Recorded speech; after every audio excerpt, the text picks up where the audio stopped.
So ayun, good day ulit mga boss. So for today's video ay magsiselect naman ako ng mga male dito sa aking 24K full gold Jalwing ribbon. Lumalaki na kasi yung mga male dito mga boss.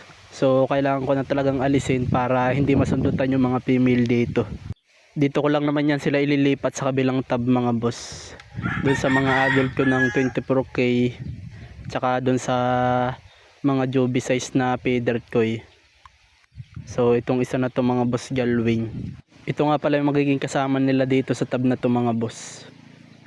So try natin humuli ng adult dito na full gold para makita nyo rin kung ano na bang itsura ng mga full gold ko dito mga boss. So ito na sila mga boss, makintab na yung mga yan, pero kikintab pa yan mga bossing. Tapos ito naman yung sample ng Jalwing ribbon mga boss. Mahaba na ang wing yan mga boss. Ayun, tumalon pa.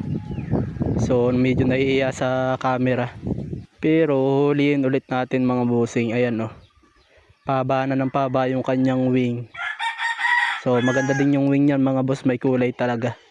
Tapos dito sa mga lumalaki na male dito mga boss, marami akong nakikitang Jalwing ribbon dito. Pati sa female marami ring lumabas na Jalwing ribbon. So siguro next month marami na tayong pang out nito. Pero sa mga interested mga boss, PM nyo lang ako kasi meron pa dito.